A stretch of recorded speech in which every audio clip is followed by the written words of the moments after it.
하나님께서 우리가 함께 봉독한 말씀을 통해서 저와 여러분에게 은혜 주시길 원합니다. 우리는 지지난주에 예배를 시작할 때 이렇게 인사했습니다. 꾸준합시다. 우리가 세상에서도 무슨 일을 이루기 위한 가장 중요한 것 중에 하나는 한번 결정을 하고 결심을 하면 꾸준한 것입니다. 그래야 목표에 도달할 수가 있습니다. 우리가 토끼와 거북이 이야기도 알지 않습니까? 느릿느릿해도 끝까지 갔던 거북이는 목표에 도달했습니다. 사람과의 관계에서도 꾸준한 것이 아주 중요합니다. 무엇보다 우리의 신앙생활에 있어서 이 꾸준함보다 중요한 것은 없습니다. 주님 앞에 꾸준한 사람들이 은혜를 받습니다. 꾸준한 신앙생활을 해야 주님을 만나고 깊이 만나게 되고 그 은혜를 더 깊이 체험하게 됩니다. 그럼 여러분, 주님 앞에 선한 결심을 하고 작정을 했으면 멈추지 말고 끝까지 가십시오. 기도하기로 작정했으면 끝까지 무릎을 꿇고, 말씀을 읽기로 작정했으면 꾸준히 가십시오. 그렇게 될 때에 주님의 은혜를 깊고도 풍성하게 맛볼 것입니다. 오늘 본문에 등장하는 고넬료라는 사람은 바로 그런 사람이었습니다. 이 가이사라고 하는 것은 빌라도가 총독으로 있던 지역이기도 하고, 거기는 로마 총독의 관저가 있는 곳입니다. 여기에는 이제 군대, 로마 군대가 이렇게 거주하고 있었는데, 이 고넬료라는 사람은 로마 사람으로서 로마 군대의 장교였으니까, 사실 생각해보면 지금 이 가이사라가 이스라엘 지역에 속한 곳인데 어떻게 생각하면 식민지 군대의 장교인 사람입니다.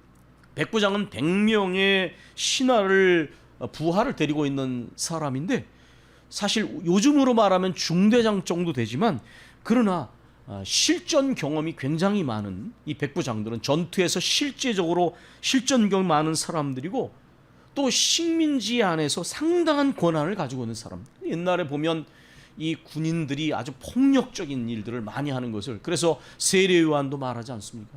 너희가 폭력을 행사하지 말고 받는 월급을 족한 줄을 여겨라. 그렇게 회개를 가르치는 이유도 다 이유가 있는 것이죠.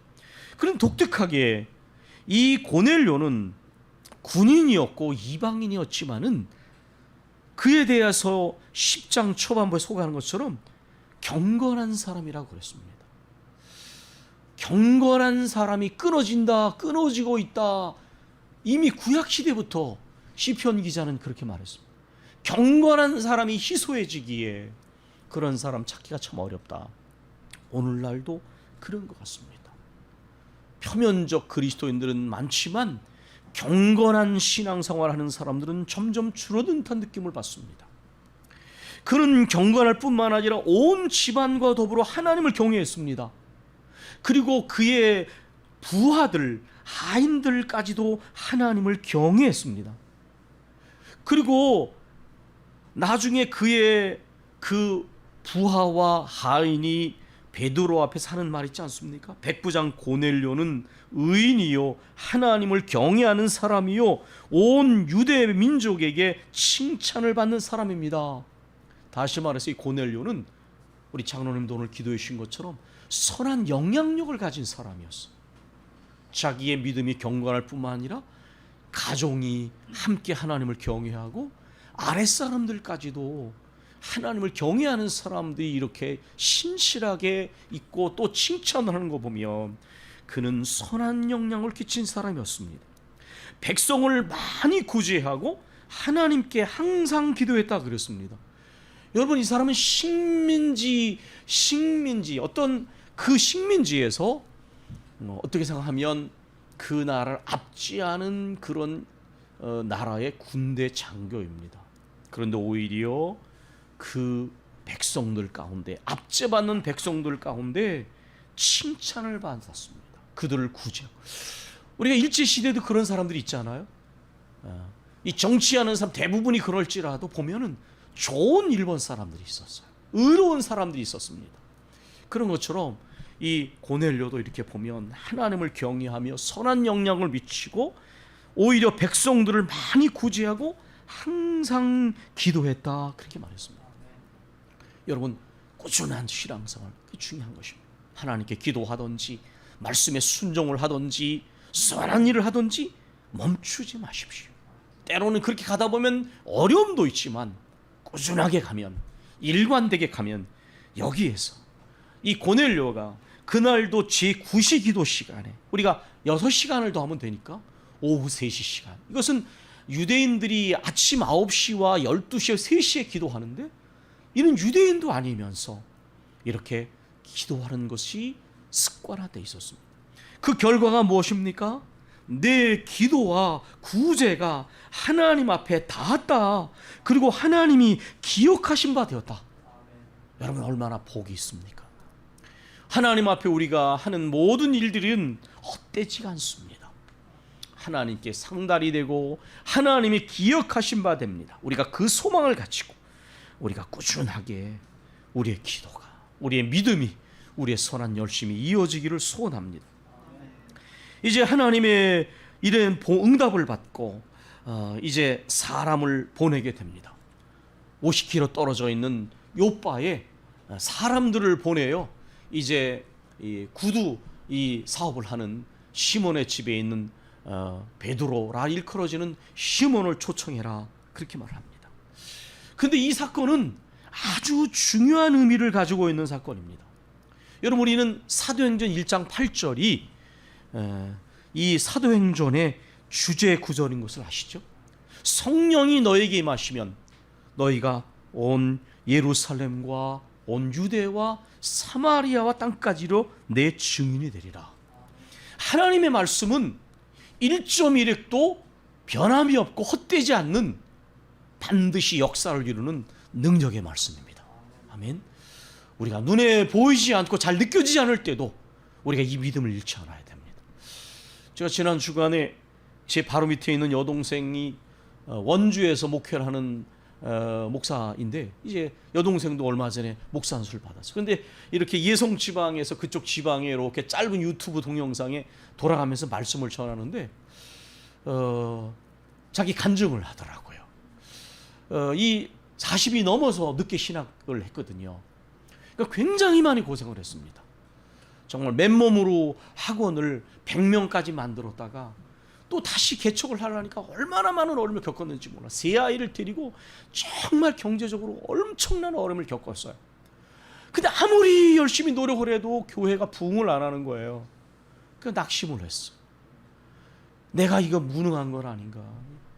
이게 내가 목회하는 것이 맞는가? 여러 가지 많은 생각이 들고 지쳐가는데 하나님께서 그래, 너 버텨라.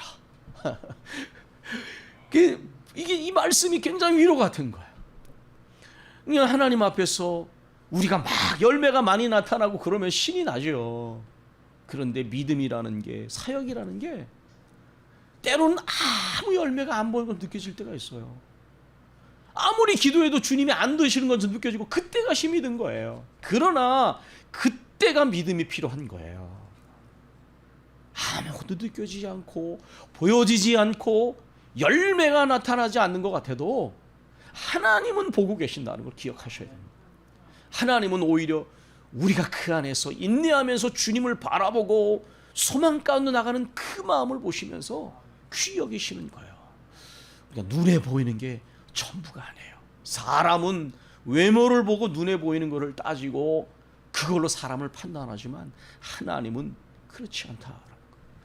이제 이렇게 이 하나님의 역사 가운데서 여기에 이제 베드로와 고넬료가 만나게 되는데, 우리가 이 사도행전을 통해서 저는 참 은혜가 되는 것이 뭐냐면, 개인의 생애사가 하나님과 어떻게 연결이 되어지고 하나님의 거룩한 공적 역사에 복음을 전하고 하나님의 나라에 어떻게 또 개인의 생애사가 그 공적 연결되어지는지가 이 사도행전은 잘 나와 있습니다. 우리는 새벽기도 시간에 일일 성경 읽기를 하고 있는데, 우리가 11월 6일 토요일에 사도행전을 읽기를 시작해서 바로 오늘 주일은 오늘 사도행전 28장의 말씀이 끝납니다. 여러분, 아까 말씀드린 것처럼 말씀 읽기를 중지하지 마세요. 말씀을 손에 놓으면 목사도 문제가 생겨요. 하나님 말씀을 손에 놓지 마시고 꾸준하게 읽으십시오. 바이블, 드라마 바이블을 들으십시오. 그 말씀을 읽으면 유익이 있어요. 유익이 있어요. 우리가 이 사도행전을 읽으면서, 저도 마찬가지입니다. 이 사도행전 읽을 때마다 은혜가 되고 소망이 생겨요. 왜 그러느냐? 그리스도인의 능력의 근원은 우리에게 있지 않다는 걸 깨닫게 되기 때문이에요. 예수님이 승천하시기 전에 위로부터 능력을 힘입을 때까지 기다려라, 바로 우리 교회에 주신 말씀 아닙니까? 우리의 능력의 근원은 우리에게 있지 않아요. 지혜의 근원은 우리에게 있지 않아요. 성령께서 우리 안에 내주하실 때에 우리는 능력을 얻게 되고 지혜를 얻게 되는 것입니다. 또한 사도행전 읽을 때마다 우리가 모든 인간이 세워놓은 또는 벗어나지 못하고 얽매여 있는 개인적인, 집단적인 모든 선입견과 편견이 무너지는 것을 봅니다. 불가능하다고 생각했던 제한과 한계들이 깨어지고 거기서 하나님 나라가 확장되어지고 복음이 전해지는 이 과정이 생생하게 기록되어 있기 때문에 저는 사도행전을 읽을 때마다 마음이 기쁘고 감사합니다. 이 고넬료와 베드로의 만남 속, 아까 말씀드린 것, 이것은 보통 사건이 아닙니다. 복음이 예루살렘에서 유대 지역으로, 유대에서 상종조차 안 하는 사마리 쪽으로, 그리고 드디어 이방인의 지역으로 전해지는데, 우리는 거기 안에서 하나님께서 핍박자 사울을 부르셔서 바울 만드시는 역사를 바로 전장에서 만나게 됩니다. 이 9장에서 만나게 되는 것.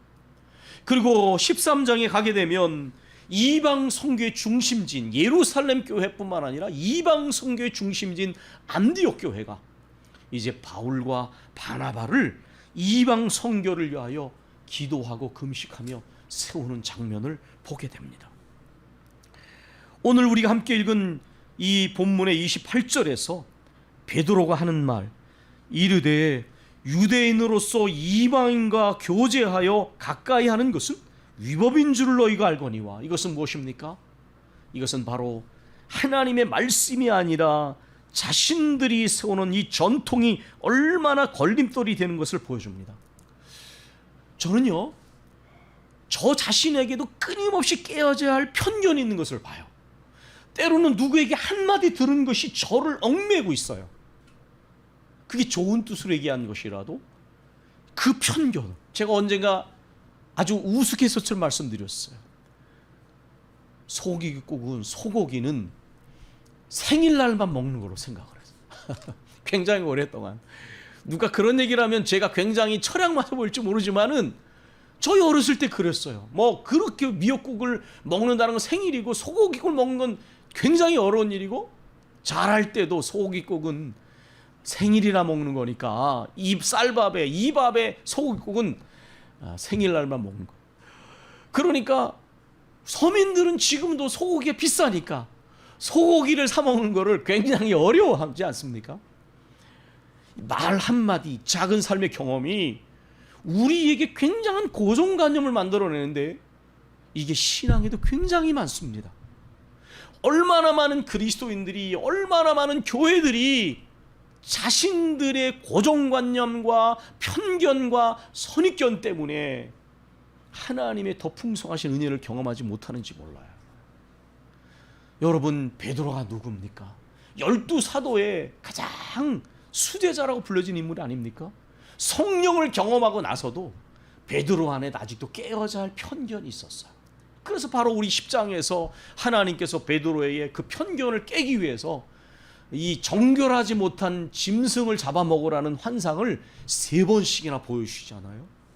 이 고정관념, 이 편견, 이거 벗어나기 참 어려운 거예요. 그런데 하나님께서 내게 지시하사 아무도 속되거나 깨끗하지 못하다고 하지 말라 하시기로, 그래서 이 부름을 사양하지 않고 왔노라, 이렇게 고백을 하고 있습니다.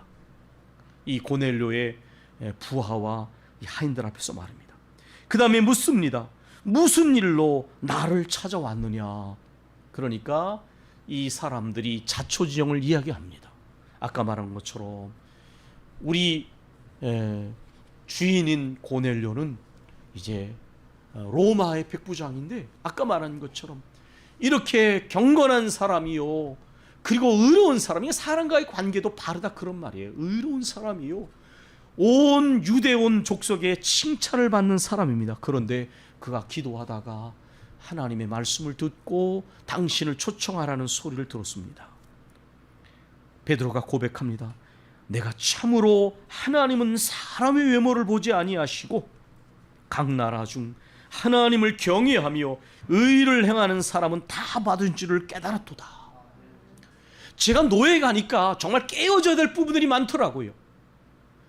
큰 교회 목사만 성공한 것처럼 말하고, 큰 교회 목사가 아니면 인정을 하지 않고, 그 작은 교회 목사님들이 많이 상처를 받아요. 일을 시켜도 꼭 큰 교회 목사만 하려고 그래요. 이거 반드시 잘못된 것입니다. 고쳐야 되는 거예요. 이거 가장 순종을 안 하는 사람들이 그리스도인일 수 있어요. 왜 하나님 말씀대로 안 가는지 모르겠어요. 하나님은 외모를 보지 않는다고 말씀하시는데 왜 지도자들이 더 편견에 젖어 있는지 모르겠어요. 그거는 악한 것이고 죄악입니다. 야고보서에 분명히 말씀하셨어요. 너희가 외모로 사람을 차별하면 죄 짓는 것이다.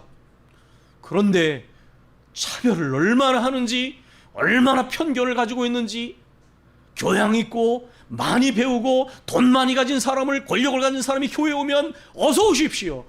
그러나 병들고 가난하고 남루한 옷을 입은 사람이 오면 환영하지 않습니다. 이거 죄악인 줄 알아야 됩니다. 분명히 말씀에 말씀하셨어요. 하나님은 외모로 사람을 취하지 않는다. 그런데 교회와 그리스도인들이 얼마나 외모로 사람을 취하는지 모릅니다. 우리 안에 고백하건대 저 자신부터 깨어져야 될 것이 너무 많아요. 죽을 때까지 깨어져야 돼요. 죽을 때까지 편견을 벗어버려야 돼요. 죽을 때까지 우리는 회개해야 돼요. 그 나쁜 것이 아니에요. 이렇게 편견이 깨어지게 될 때에 역사가 일어나는 것이거든요. 36절로 43절은 베드로가 이제 복음을 설명하는 것입니다.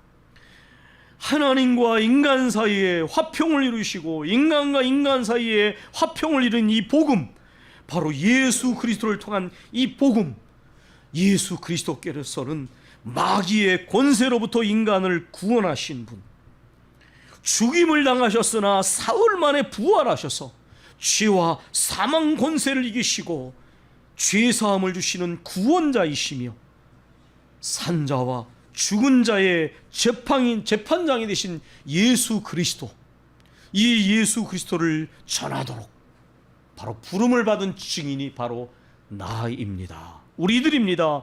이 설교 속에서 그렇게 고백하고 있습니다. 여러분, 이건 보통 고백이 아닙니다. 왠지 아십니까? 중심 이동이 베드로에게 분명히 일어나는 것을 보고 있는 것입니다. 우리가 제자들, 베드로를 포함한 제자들이 어땠습니까?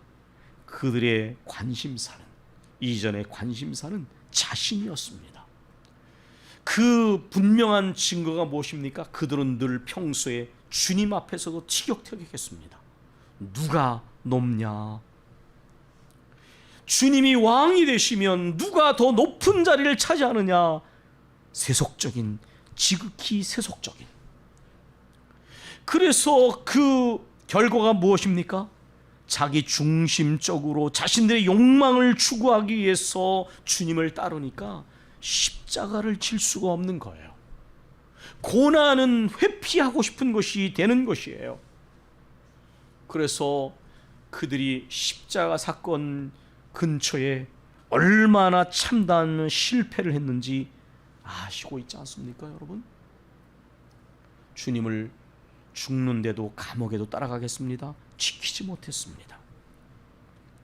그들은 십자가 사건이 일어나기 전까지 하나님의 일을 할 때에 자신들의 지혜와 열심과 의지와 계획으로 할 걸로 믿었지만은, 그러나 혼합적이었습니다. 주님과 함께 있고 말씀을 듣고 역사를 경험하면서도 그들은 늘 혼합적이었습니다. 여러분, 이러한 영적인 부실 공사 속에서 이제 하나님의 역사가 나타나려면 이런 것들이 다 무너져야 됩니다. 여러분, 낙심해 본 경험이 있으시죠? 그것은 나쁜 것이 아닙니다. 왜? 무너져야 할 것들이 무너져야 주님 안에서 무너지지 않는 영적 건물이 세워지는 거예요. 이러한 무지함과 교만함과 완악함이 무너지지 않으면요, 진실한 믿음의 건축을 할 수가 없는 거예요. 여러분, 내 마음이 낙심이 될 때 그게 나쁜 게 아니에요. 주님 안에 소망을 발견할 기회예요. 내 자신이 무지하다는 걸 느끼기 나쁘지 않아요. 주님의 지혜를 경험할 때예요. 내 완악함이 있어서 마음이 슬퍼져도 너무 낙심하지 마세요. 주님의 한없는 자비와 긍휼을 깊이 경험할 때예요. 그래서 우리는 우리 약함을 자랑하게 되는 것 아닙니까? 여러분, 우리는 이 십자가 사건을 통하여 제자들이 참담한 실패를 경험한 다음에 진짜 달라지는 걸 보잖아요. 주님의 말씀에 진지하게 귀를 기울이기 시작했어요. 전심으로 기도하기 시작했어요. 그리고 위로부터 내리시는 능력인 성령을 사모함으로 성령을 선물로 받았습니다. 그러고 나니까 어떻게 됐습니까? 관심사가 달라졌습니다. 이전에는 내가 삶의 중심이었어요. 그런데 예수 그리스도, 하나님 나라, 복음을 전하는 것, 우리가 그 일의 증인이구나, 우리는 사명을 가진 사람들이구나, 분명한 깨달음이 있었습니다. 그러고 나니까 이 중심이 이동하고 나니까 계속 놀라운 일이 벌어져요. 자신들이 가졌던 편견과 선입견이 무너지는데요, 이 인간이 세운 편견과 선입견은 배제를 낳고 불일치를 낳는 갈등의 원인이 되었던 것입니다. 그런데 이것이 무너지니까 어떻게 되느냐, 점점 더 하나님의 복음이 전해지는 놀라운 역사를 경험하고 그 일에 자신들이 증인되어지는 일을 경험하는 거예요. 여러분, 말씀드리지만요, 이 오래 신앙생활하는 분들은 내 안에 편견과 선입견을 깨셔야 돼요. 이 편견, 선입견, 이 제한과 한계가 주님의 더 깊은 역사를 이루는데 굉장히 방해가 돼요. 제가 아까 고백을 했잖아요. 제가 신앙생활을 오래 했는데, 목사인데 끊임없이 내 안에 편견이 있더라고요. 나도 모르게 가지고 있는 오래된 선입견들이 있더라고요. 근데 이게 주님의 깊은 뜻을 깨닫고 주님의 깊은 역사를 하는데 너무나 방해가 되는 거예요. 그래서 아까 우리가 어린아이 같아지는 거, 이 순전한 교회 필요하냐? 그게 나로 하여금 주님 앞에서 더 주님을 의지하게 하고 더 깊은 주님의 은혜를 경험하게 하고 더 풍성한 주님 나라의 신비를 경험하게 하기 때문에, 여러분, 우리가 깨야 할 가장 중요한 것이 이 편견, 선입견이 있는 거예요. 사도행전에서 배우는 게 그런 거예요. 베드로가 말씀을 전할 때에 놀라운 일이 벌어집니다. 그건 뭐냐 하면 자신들이 경험한 오순절 성령 강림의 역사가 이 이방인들에게 임하는 거예요. 이것은 물론 장소와 이동돼서 초청을 받아 고넬료로 가족들에게 말씀을 전할 때 일어난 일 아닙니까? 말씀을 전하는데 그들을 성령이 임재하시면서 그들이 방언을 하는 거예요. 이것은 또 한 번 그들이 가지고 있는 모든 편견과 선입견 한계가 마지막으로 와르르 무너지는 순간입니다. 이방인들에게도 성령이 임하시네. 이방인들에게 하나님의 말씀이 있네. 임하네. 이방인들에게도 기도하니까 응답을 해주시네. 이거는 엄청난 사건이었어. 이제부터 전적으로 하나님이 주권자가 되시고 모든 것을 섭리하시는 분이시며 능력과 지혜의 근원이시다. 이러한 신비, 이러한 놀라움, 이런 기쁨을 경험하면 신앙생활이 기쁨이 생기게 됩니다. 여러분, 얼마나 많은 그리스도인들이 중간지대에 머물러서 기쁨을 맛보고 살지 못하는지 몰라요. 기쁨을 잊어버린 신앙생활을 합니다. 교회에 오는 것이, 말씀을 듣는 것이, 주님과 관계를 맺는 것이 재미가 없어요. 왜? 맛을 보지 못했으니까. 그런데 우리가 우리의 모든 선입견, 편견, 낡은 습관 그런 걸 다 내려놓고 우리가 주님께 나아가면 주님이 우리 삶에 역사하시는 그 역사, 이 신비함을 경험하게 돼요. 신앙생활은 이런 기쁨이 없으면 오래가기 어려워요. 오래가기 어려워요. 우리가 잃어버리지 말아야 될 게 이런 기쁨이에요. 주님이 주권자가 되시고 우리의 삶에서, 우리의 가정에서, 우리 교회를 통해서 우리가 속한 사람들과의 관계 영역 속에서 주님의 살아계심과 그 역사하심을 경험하는 거예요. 내가 가는 모든 일도 헛된 것이 아니라 주님의 역사를 이루는, 내가 주님의 거룩한 역사에 참여하겠다는 확신, 이게 굉장히 중요한 거예요. 그렇게 되면 우리가 때때로 여러 가지 경험하는 어려움, 고난도 해석이 달라지게 돼요. 해석이 달라지게 돼요. 아, 이게 헛된 고난이 아니구나, 헛된 어려움이 아니구나, 이걸 통하여 주님이 이루고자 하는 더 깊은 뜻이 있구나. 그러면 억울한 일을 당해도 참을 수 있게 되고요, 모욕을 받아도 참을 수 있게 돼요. 인간의 의지는 절대로 못 참죠, 자존심 때문에. 그러나 지금 주님이 함께 하시는 일이야 이거, 그러면 참게 돼요. 그건 우리의 의지로 하는 것이 아닙니다. 하나님 나라와 의를 구하며 살게 되고 사명을 위해 살게 되는 일들이 일어나게 되는 거예요. 여러분, 이제 말씀을 마치면서 제가 우리 교회에 와서 처음서부터 일관되게 선포했던 말씀 중에 하나가 바로 이것이었습니다. 십자가 이전의 제자들의 모습으로 살지 맙시다.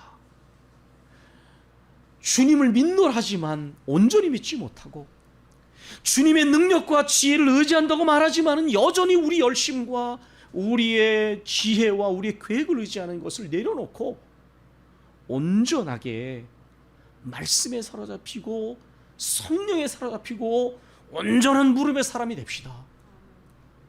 이것이 처음부터 끊임없이 선포했던 말씀 중에 하나였습니다. 우리가 그리고 내년에 일어나라 빛을 발하라는 이 표는 그냥 표가 아니라 이것을 위해서 우리가 삼아야 될 게 뭐냐, 말씀과 성령에 사로잡히는 거예요. 말씀과 성령에 사로잡히면 중심이 변하게 됩니다. 내 중심에서 하나님 중심으로, 내 삶의 계획과 내 삶의 꿈에서 하나님 나라와 복음을 전하는 것으로 그 사명으로 바뀌어지게 돼요. 그렇게 되면 어떤 일이 일어나는가? 하나님 나라의 풍성함과 신비함을 경험하게 됩니다. 우리가 이전에 내가 계획을 세면서 초조하고 안달하고 눌려있던 마음에서 하나님께서 이루시는 그 신비로움과 풍요로움을 내 삶의 영역 속에서 경험하게 됩니다. 아까 말씀을 전한 것처럼 우리 그리스도인들의 기쁨은 내 육신의 삶이 아니라 하나님의 어떠한 역사와 내 삶이 연결되어지는 경험이에요. 내 삶을 향하신 하나님의 어떠한 역사를 경험할 뿐만 아니라 더 크게 하나님 나라의 거대한 이 구원의 역사 속에 내가 참여하는 기쁨을 맛보는 거예요. 이 신비함, 이 기쁨을 맛보면 신앙생활이 참으로 우리 안에 기쁨으로 채워지게 됩니다. 여러분, 이 해를 마무리하면서 우리 함께 기도하기를 원합니다. 정말 말씀으로 성령으로 충만한 신앙생활 합시다. 우리가 가야 할 길이, 삼아야 될 부분이 바로 이것입니다. 우리가 기도하겠습니다.